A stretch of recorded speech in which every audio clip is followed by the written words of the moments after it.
So bear with me for like 6.5 minutes. You're gonna stay hungry and sad just a little longer. Thank you so much. Well, first of all, thank you so much, all of you, for being here. On behalf of my family, we've been really overwhelmed with, especially yesterday, how many people came out. It was just so beautiful seeing so many different people from different walks of life. Thank you, Uncle/Brother/Father Dave, for the homily today. That was beautiful. And for all the clergy and the participants of the Mass. My mom used to joke that she would say, just put me in a cardboard box and put me in the ground, and that's all I want. So today was a little better than a cardboard box, I think. At most points growing up, if you were to ask me to describe my mom, I probably would have started with the phrase, she likes to read.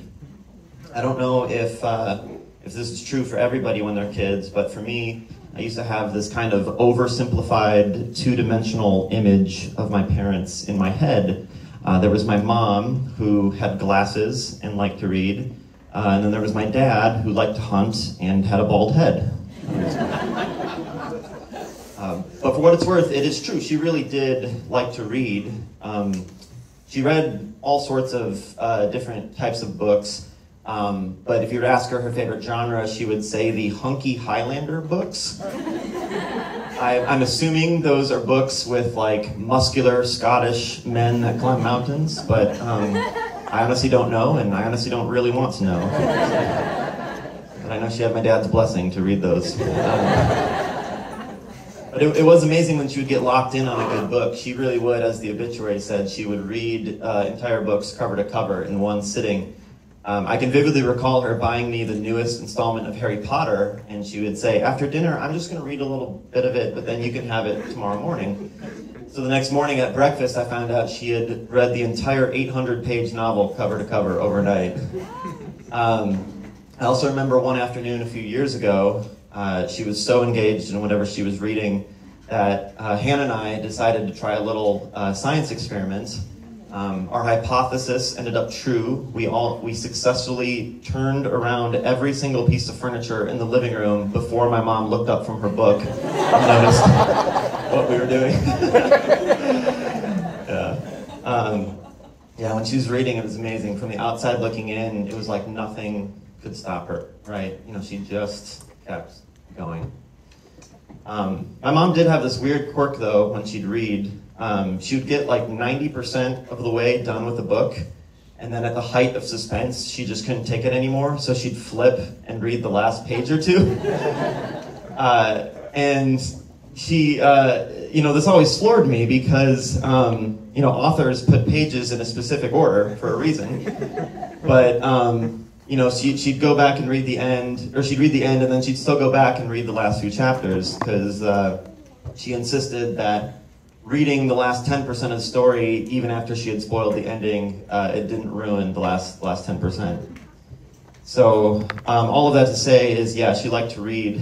But admittedly, I found myself frustrated that here I am as an adult, and that two-dimensional image of her in glasses and reading is still the first thing about her that comes to mind, despite her having lived this beautiful, three-dimensional life full of creativity and care and joy, just this beautiful, complete person. But I started reflecting on it a little bit more, and I realized that reading actually describes my mother in deeper ways as well. For starters, reading can be educational. Professionally, my mom worked in education for over 34 years.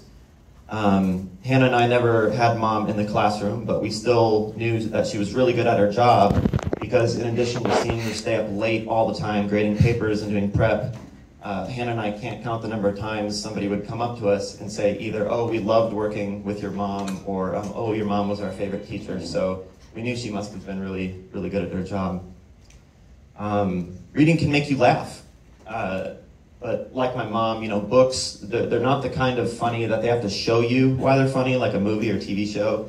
They just kind of are funny, right? And my mom was especially so.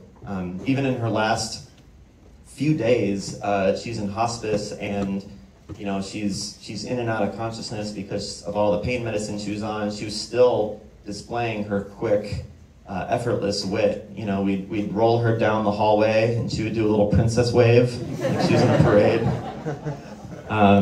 I know there was one day where some friends were by and, you know, they'd ask Mom, like, oh, how are you sleeping? Are you sawing any logs at night? You know, like snoring? And my mom, without missing a beat, said, yeah, I actually built that dresser over there last night. The ways reading and my mother are correlated can go on and on. Reading can be soothing and calming. Reading can give you guidance. Reading can be reflective. Reading can make you feel safe. Reading can make you escape the stress of the world while also reminding you of who you really are. But one thing that reading can't do is give you a hug. And yeah, my mom gave my favorite hugs in the world. And that was true no matter how her body and energy changed over the past few years. Mom was diagnosed with cancer in 2018, about 6 years ago. And after months of every treatment imaginable, you know, chemotherapy, radiation, hormone therapy, multiple surgeries, we enjoyed a short period of remission before later discovering, as you all know, the cancer had metastasized to multiple locations in her body. And when this happened, the doctor gently but candidly delivered the news: the cancer is what's going to take your life. And around this time, I can vividly recall my dad, who's been incredible through this entire journey, by the way, say to us, we aren't going to let this cancer define us as a family. So we didn't.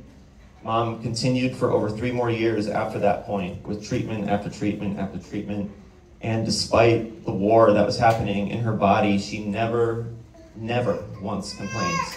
As far as we know, at least. She never once complained about it. She would profusely instruct us to never use phrases like she's fighting a courageous battle, because she didn't view living her life as some brave or noble act. She would just simply adapt to whatever was thrown at her and then just continue living life, refusing to let the cancer define her or our family. From the outside looking in, it was like nothing could stop her. She just kept going. And in doing so, the past few years were some of, I think, her most fulfilling. She took more trips with her family. She ate more lunches with her friends. She won more games of Quirkle. She got to plan and attend both of her children's weddings. She got to put little bits of her charm in both of our first homes. She got to continue growing closer to God in her faith. She got to continue growing closer to the man she agreed to marry 38 years ago. She got to hold her granddaughter, so sweet Susan.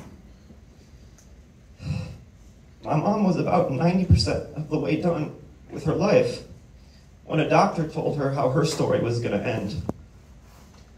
But she still went back, even knowing the ending, and she still enjoyed the last few chapters of her life.